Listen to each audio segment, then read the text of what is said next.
Welcome back, ladies and gentlemen, to the Dead by Dawn main stage, which we started back up earlier today already, but now we are continuing it with Behelit versus Exile. We have, of course, finished our lovely Halloween event, which you can still see on YouTube. We have posted all of the matches there, but we're not going to talk about that right now because we have an amazing match set up. As you can see, we're starting on Artist here, going into an extremely early chase. Usually on Artist, you would expect the first chase and the first action to be happening a lot later because Survivor should be stuffing it out, you know. Artist, she wants to hold the cross as long as possible, make sure she finds someone exactly when she wants it, but Eternity getting chased instantly, but after that tag doing a great job dodging some birds. Luckily, I don't have to cast this match alone. I have my lovely co-caster here. Say hello. Yeah, hello. It is me again, back after the matches this morning. And I mean, we have starting a really explosive start to this match already. Our Artist managed to get a tag with the surge got away. And now we're, finding another survivor in the mid. Our Corrupt is protecting a little bit of a 3-gen, but we have a crazy 5-gen on this top side of the map. It's going to be very difficult for our survivors to break this up and get anything out of this match. Yeah, I mean, this crazy 5-gen you're talking about, I think Fast Track has more than realized this as well, and that's exactly why he's taking chase away from Galushishpa Purga something, or from both of the survivors, both Galushishpa Purga something and Eternity, because he wants to make sure he gets it down deep in this top side of the map, which might be happening with the chase. I mean, we're kind of zoned here. This is a filler you can very difficultly get away from against Artist. And yeah, it looks like we will be going down. Survivor's actually choosing to get the reset, which I'm not sure I fully agree with, because with this 5-gen, I mean, you saw them. They were playing aggro. They were trying to stack that top mid-gen earlier in the trial, because you need to break some of these gens as soon as possible. Because, like, the basic Artist game plan is you need to break all the great free gens the Artist has before the tunnel out has happened, pretty much. And then you can go for a 6-stage result, maybe maximum. But I mean, at this point, we haven't even gotten rid of a 5-gen, let alone a 4-gen or a 3-gen. So it's going to be very, very difficult to have enough gen efficiency with this hook right in the middle of all of those gens. And I really wonder if the Survivor's going to be able to pull that off. Wait, that was free bird hits. Yeah, and with like how macro heavy this killer is, having a really great setup like this can be really difficult for the survivors if they don't start getting it cranked out early. And it looked like they were going to get a lot of progress at the beginning of the game with that really good chase on the bottom side. But then he's kind of sorted path into mid, and that allowed the Artist to peel from that chase and find something here on the top side. And now we're just continuing our chases topside inside of this gen spread, and I don't know how I feel about it given the position these survivors are in, as we have the flashlight attempt, unfortunately a little bit too close to the Artist to get the angle, and we're going to see another hook, second stage right here back on the top side. Yeah, I'm not sure. Maybe Eternity was actually trying to go for the hit tank, because that is absolutely what we needed. We needed to try to get this chase further away from top. We see someone has been working this gen on 11 a little bit, and I'm gonna hope top mid maybe had some progress as well, but the progress on top side is lacking so much. I mean, it's just so difficult to do any gens on the side of the map. Exactly the problem with Geo getting hooked here. Like, if we went for a hit tank, maybe allow him to reach mid map, we could be doing something, but instead, Exile going to be prioritizing keeping their health states, which means they can be doing gens relatively freely right now, but I mean, as we can see, there's not a whole lot of gen progress. Some of the survivors were still stuck on the bottom side of the map, and it's looking like they're not even going to pop a second gen, and Geo is already reaching his death hook, so they're going to have to go for a 2-man save here. Yeah, losing a survivor this early in the game with no progress on this 5-gen is going to be really tough for Exile to, rein it in and pull it back. But if we can manage to get this 2-man save, which it seems we only have one survivor here at the moment who's getting expertly blocked away from the unhook, as they do get it, but it's going to be a trade. And now Geo needs to make it to the bottom side of the map as quickly as possible. I mean, great body blocks from Fast Track, but sadly it's not really possible to get it done fully, but I don't think it really matters because... Oh my god! No! No, we get both the second bird hit onto Geo and a free tag onto Tony with the other bird. There is no way. This is absolutely the worst turn of events that could have happened. We have two different survivors not on gens because we sent one survivor to hit tank to make sure Geo reaches bottom, but instead they get tagged. Geo still goes down. No one is working gens. Everyone is injured. And this is looking like it's going to be a 4K on multiple gens remaining at least. This is a horrible position. I don't know how Exile's going to be able to come back from this. Yeah, I mean, Exile is going to have to really pull some magic out of their hat if they're going to make anything happen here, given that that was, as you said, the worst case scenario. But very well played from Fast Track to recognize, set those birds effectively so that the survivors couldn't dodge them. And like as the Claudette came in to try and take the bird, he sent it at the perfect moment. Just mechanical mastery here in this first game. I mean, it's great and absolutely showing why this is Behelit's choice of set. I mean, they're very confident on this pick. We've seen it many times before.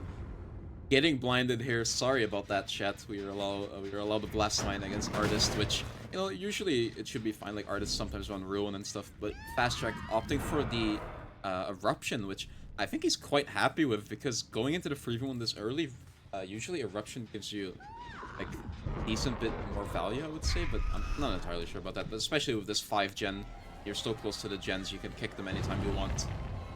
And yeah, I mean, survivors, they have gone for a double reset, not getting the full reset. I wonder if that is because maybe they just have one survivor working a bottom gen, because you have to try to minimize the damage here. I mean, you need to try to get down to a 4K1 at least, because 4K on multiple generators really shouldn't be possible on Artists, and I definitely wouldn't expect to get them against a team that is so well versed on this set.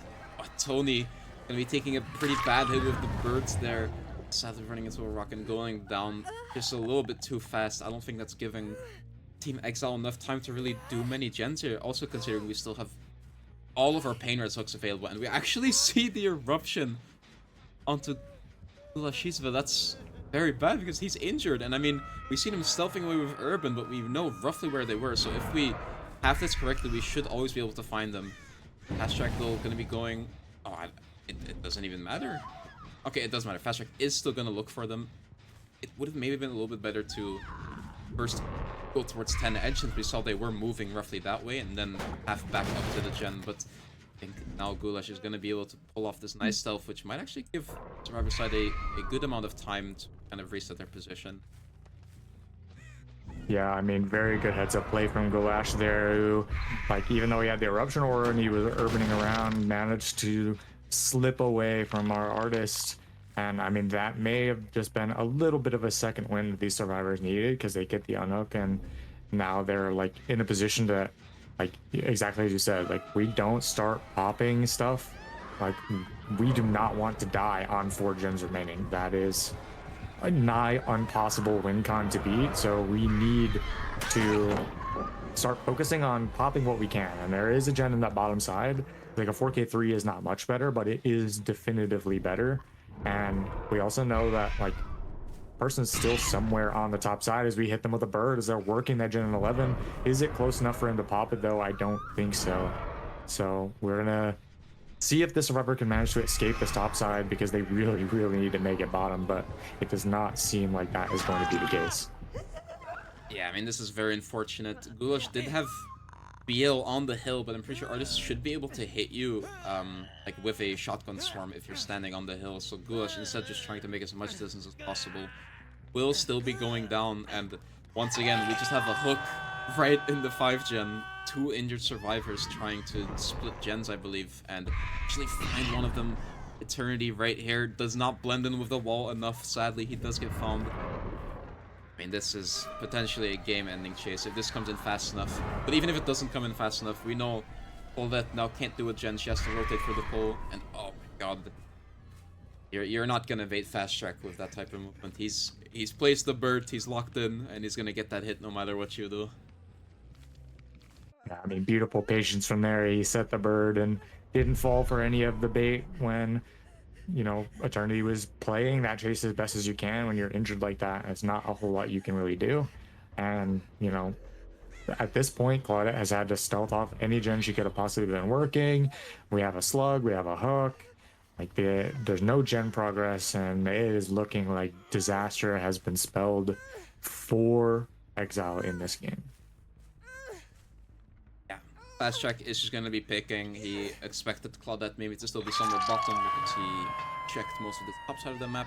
He's gonna take another pain res. He's just gonna look bottom, and I mean at this point it really doesn't matter what you do. It should result in 4k4 either way, and I believe actually did not see Claudette yet, so it's gonna be delayed a little bit. We're maybe scared they managed to cross from the 9 side as we picked up, with definitely like a deserved worry. I wouldn't be too confused if that happened. Sadly, Fast Track is just looking at his demons right now.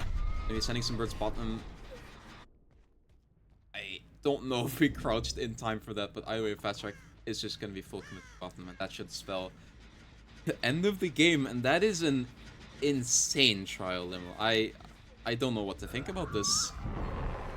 Yeah, I mean, 4k4, just no mistakes made by Fast Track, not the entire time of the game, and just a wonderful showcase of how, like, if you play a good macro game, this killer is incredibly oppressive. And even though the Serfs had what I would call decent chases against this killer, all things considered, it just didn't matter because they couldn't pick up the pace and pick up the pressure where they needed to. And I mean, Fast Track just knew exactly what he needed to do every minute he needed to do it to protect that 5 gen top, and never even let them get more than 20% on any of them. Yeah, I mean, crazy performance from the start to the finish. We saw some great plays, and I think without further ado, we're just gonna go into a small intermission so we can go to the next trial. We won't leave you guys waiting any longer, so make sure you stay tuned.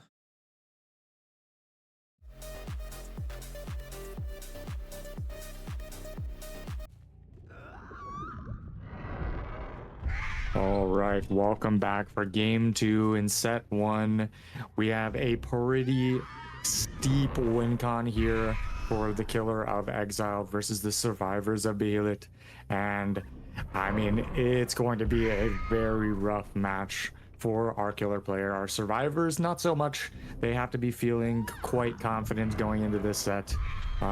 What stars do you think would have to align center for us to achieve our win con here?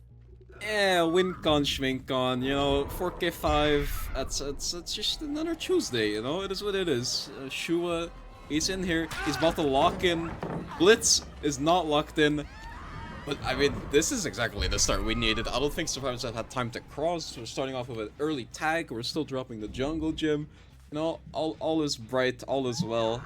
We see survivors actually see already the ruin zone. This is a bit of an unfortunate ruin spawn. I mean, it is about as central of the map as it can be, and it's right next to the spawn as well.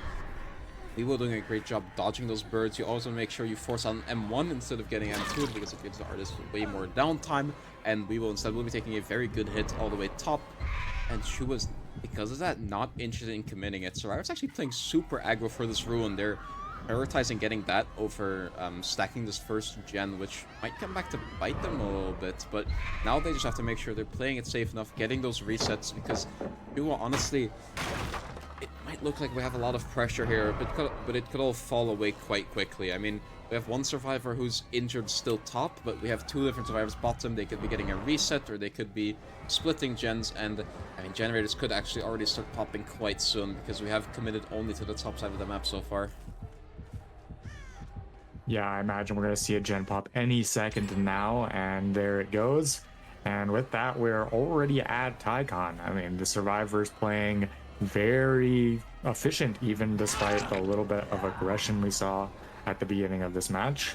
And like, even though, you know, the artists had some really quick tags, really early pressure, you know, getting resources out, that's not enough to close out a game. You really, really need, you know, a quick down, stop them from making the bottom side of the map, stop them getting progress, and even right down to the RNG of the gen split is not all that favorable for, you know, a big win. As we hear win con achieved, and we have to imagine the survivors will start setting up for resets now, because any moment from here is just that win more advantage. Yeah, I mean, these types of win cons, you can try to play for them, but realistically, I think both teams are on relatively the same thing. There's not too much you can do. really what you just gotta try to do is, put up a recent result, make sure you still go into high spirits into the second set, because honestly, mental is like 50% of DVD in my opinion, and yeah, I mean, you just want to make sure you do your best. We do still have a decent fortune on the top side of the map. It's a very, like, top left-sided free gen, which is a lot stronger than the right side of the map, I would say, because you have way less to loop on the top left. On the top right, you have, like, both 2 and 1, the towels you can play, but after Crane is dropped on 10, you can't really do anything but play a couple of fillers and try to chain them. But yeah, we're gonna see Blitzy try exactly that, see how well it works out, and I mean, yeah, I mean, Shua just places down a good bird and zones him, and there's not much he can do, so he's gonna be going down. So, with this nasty free gen and top mid hook gen as well, we could still try to play for a pretty decent 4k1 result, especially since the survivors now have to take quite a bit of time to reset, but actually gonna be using clean break to cut down some of that time, and Weewo is just gonna be doing a bottom gen in the meantime, of course, while he's still injured. Yeah, and I mean, this top side of the map, even with the pallet density rework, still has some pretty nasty open areas, and you have to cross a lot of distance to try and protect yourself when the artist just zones you away. And we hear a little bit of a noise notification behind main as we're catching out the survivor that just got unhooked, and now we're gonna be playing for, set up a tunnel out, try and secure this, 4K1 objective. We're actually opting to not even play for the tunnel. We're just going to take the fresh and the Sable that is still pathing into the top side of the map. No fake coming out, and we're going to see a nice clean down. And, with that agitation, we'll just carry him right back into our 3-gen. And, I mean, we're in the same spot that we were in just a moment ago. Yeah, I mean, this is a very disgusting hook on 12 survivors. It's really difficult to make something that's safe, so usually they are going to be going down onto the ground. But even with this like gameplay loop where they're cycling a hook on this 12 hook, I feel like they're still getting a lot of progress. I mean, that bottom generator is probably close to popping. We see there's actually a ton of progress on 10 here. I'm pretty sure that was actually stacked by Blitz and another stealthing survivor here, which, yeah, went for the pull immediately, which does show they were stacking this, trying to break that free gen, because once it's down to just the top mid hook, it should be, or the top mid gen, it should be a lot easier to break afterwards. And this time we are going to try to commit down to Fast Track, who does kind of make something safe, but always blocked by the birds. Gets the repel just in time, though. Oh, does not get the pallet stun. That was so close. That would have meant he got all the way to safety. But honestly, the survivors might be cranking with the gen on 10 early enough. Ooh, it does look like they're going to have to leave that to Artist. Manages to walk past it, and there's a hook very close right on top of this gen. It will not be popping yet. Quite unfortunate for the survivor side, and we're slowly but surely racking up a lot of stages, and the gen progress isn't that great. It's only really this gen on 10 and then the one bottom gen that have progress right now.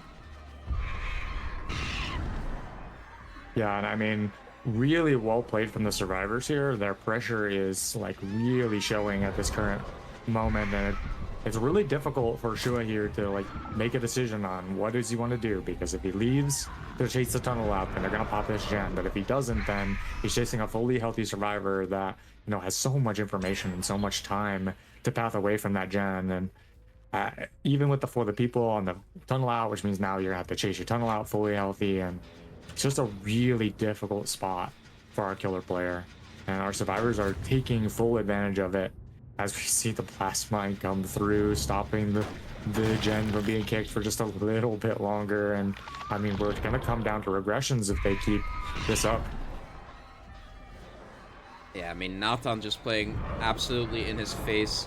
The FTP did come out earlier, and Weeble was our only remaining pain rest, so I feel like our only saving grace was maybe trying to commit then.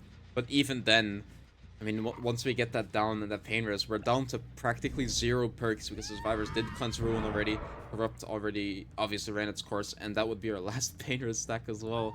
So yeah, I mean, at this point we have to commit somewhere, but it's so difficult to decide where. I mean, I feel like everything you do, gen's gonna be popping the other side of you.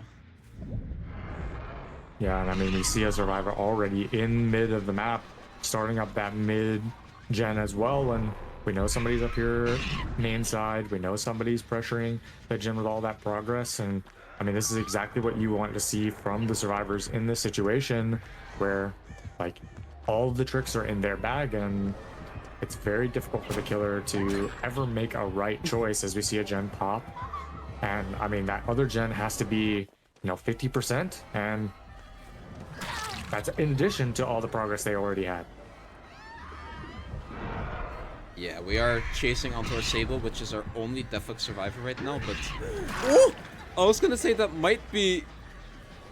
like, to no great success, but we've managed to find the head-on here, and this is one of the higher progress gens, but it's not the only progress gens, which is exactly what we're going to be finding out soon here. But we are still trying to chase Sable, still hoping that the tunnel out will be enough, but sadly that's not going to cut it.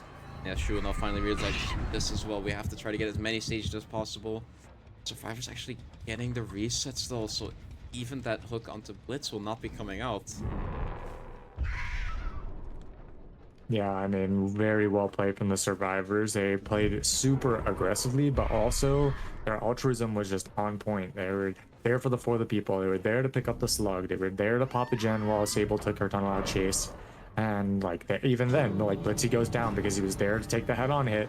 But albeit it didn't work out, but it was still a time sink. It was still a delay because Darius takes that M1. Now she's got a cooldown. It gives the Sable a little bit of distance, and we're gonna finally find Blitzy down here in the top side of the map after the gate is already open, and I believe the survivors are gonna be more than content to just take their outs here and their victory in this set. Yeah, for sure. This is a relatively low stage result, and obviously Behelit is going to be happy with this, but I hope Exile is not going to be too demotivated, because our next set is actually going to be a Springtrap match, which, I don't know about you, but Springtrap is definitely a killer in my eyes that it's not solved at all yet, and especially, like, I think a lot of teams haven't really played him a lot, haven't gotten a lot of crack in, because not a lot of people like playing the killer, to be honest, because it's kind of just a more painful huntress. But exactly for that reason, it might be a good set we need here. It's going to be a bit out of the box, so I definitely think Exile is not out of the picture yet, and we could be seeing a reverse sweep by them. Do you have anything else to add, Liminal? I mean, yeah, I agree 100%. Springtrap is a combination of so many different killers that have so many different mechanics that make them unique in how their counterplay is played out. And yeah, a lot of teams don't like playing it. And as a result of that, like, I agree. It's a little bit, people err on the side of weaker in terms of overall strength, often compared to that of the unknown. But like, that being said, that, wild unsolved factor is, a bit of a wild card. It can allow, some crazy results that you wouldn't otherwise expect. Yeah, for sure, and exactly for that reason, we are going to go into another small intermission and see what the teams have stored for us on Funny set. Make sure you stay tuned.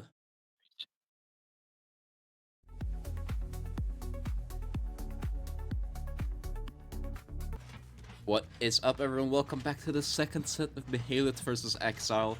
After Behelit decidedly took the first set, we are now running into Exile's pick, Animatronic, which we briefly talked about this, but this is a set that is definitely still a wild card, and for me as well, I really don't know what to expect for a killer like this. I mean, I've seen some matches on different maps, like I've seen it on Blood Lodge, but right now we're on the Wreckers Yard, which is I would say, very expected map for him, being a ranged killer, but he also does have quite a bit of mobility, so I really wonder what we're going to be seeing here, but we're starting out with a good stun coming out in the first chase from Weebo.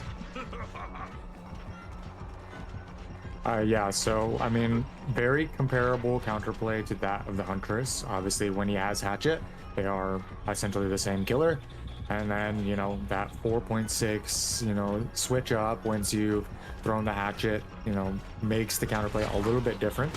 And these survivors already showing that they absolutely know what they're doing against this killer. But a beautiful chase, forcing our Springtrap to have to leave.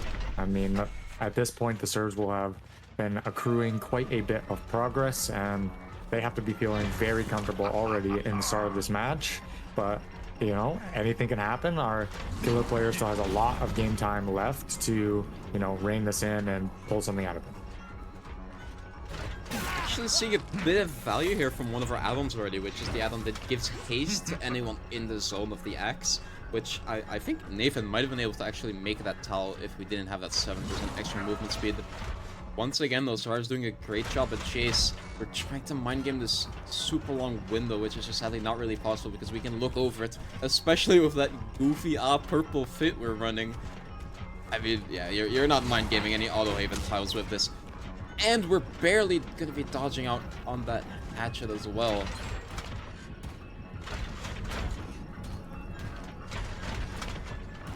And we're just seeing a bunch of faults. Spam vaulting. Trying to pull anything out of this chase because we're so far behind as we see 2 gens pop. I think there's a little bit of like frustration and nerves coming through on our killer's part as I mean Nathan is having a spectacular chase here. As you said, you can see the spring drop over the top of this tile, and it's so long and so safe as a modified tile that, you know, it's just really difficult for a killer that is 4.4 while they have their hatchet, which they did a majority of the time, and then even once you throw it, like now you don't have that ranged component to try and outplay it with that very safe palette tied into it. So I mean, we are seeing a head-on come through from our Adam to extend Nathan's chase, and this game will continue in a very rough spot for our killer. Yeah, I mean, usually survivors are happy if they manage to get the first gens done before the first down, but we're taking that to the next level. We're gonna be seeing multiple generators popping, no down yet. I mean, this is very rough. Like, usually, first chase, you want to just let it, like, run its course. You don't want to try to hit tank much first chase, and usually playing for head-on as well is a bit of a death trap, because that means you have one less survivor splitting gens. But, I mean, after those first gens popped, you can see playing with chase is completely fine, because what we've done is we've extended this Nathan's chase so much that we managed to get him all the way to deep free, which is exactly where we already popped all of our generators. I mean, if you look around you on the map, all the gens are left on the left side of the map, which means getting Nathan all the way to that corner pocket is so massive. Because it means Shua can't do anything. I mean, his hands are tied behind his back. He can just, like, fiddle around a little bit in free, doing absolutely nothing, and letting them pop both gens. Or he has to just leave his only hook and only injury he has, and he has to go and commit some other gens, which I think is the play he has to go for. He has to try to get some fresh hooks, especially considering he has Noed, which is kind of what we're going to be falling back on. I mean, we need Noed to rack up a couple more stages and maybe 1 or 2 fresh hooks in the end game at this point. But even with that, it's just so unfortunate we're not getting the M2 here. Gonna go for his Hail Mary swing because we have the extra 7%, but it doesn't connect. Oh no.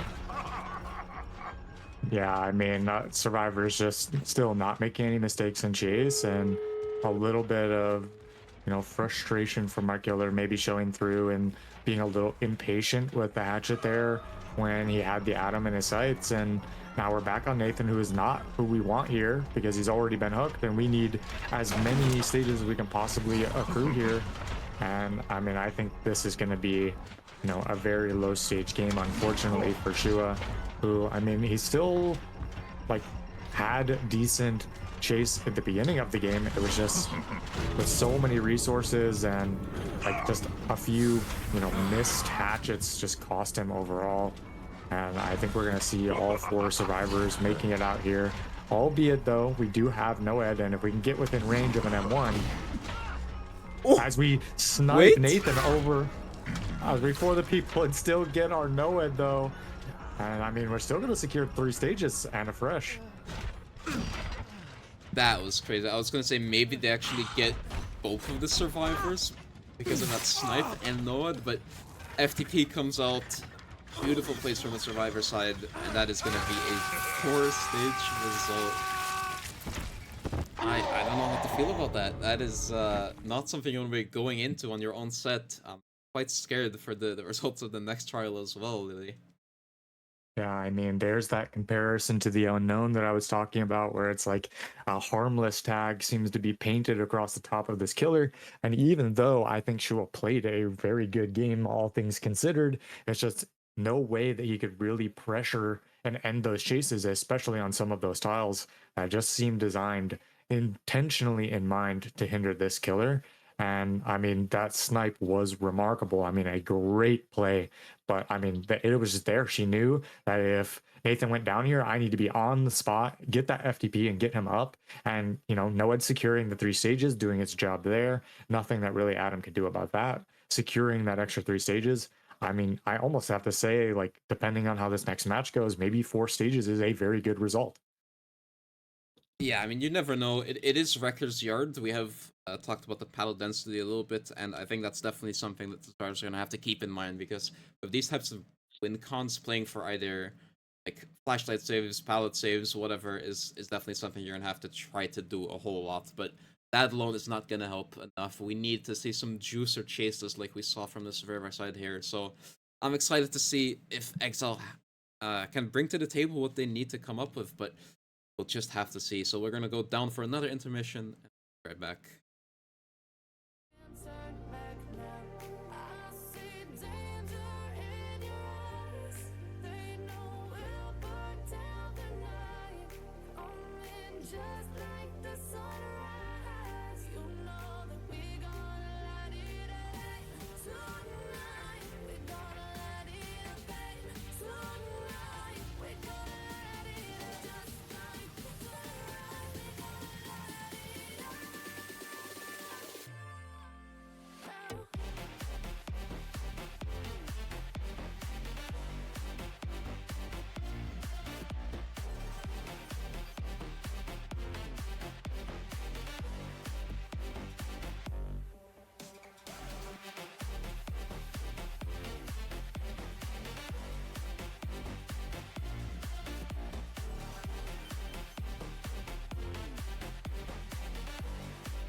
Alright, hello everyone. Sorry to be the bearer of bad news, but sadly will not be playing out this second set of the killer called, oh my days, of the Springtrap match. Exile will be forfeiting sadly, which means Behelit will be taking the 2-0 victory, and they're going to be going to first and Nada in the upcoming matches. That is sadly it for us today. We have done most of our matches for the weekend already, but we're not done yet.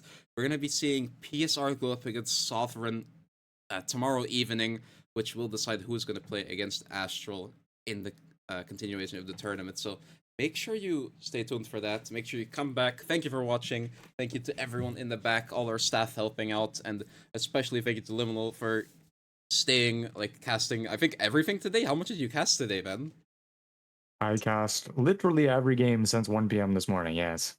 So That I've is had quite the day, and I mean, all the matches were fun to watch, and it's regrettable that Exile decided they didn't want to continue this set with that win con, which is very understandable. But uh, here's to the game tomorrow, which I will also be casting. that is crazy, man. Thank you very much, and thank you to everyone else. Have a great rest of your evening.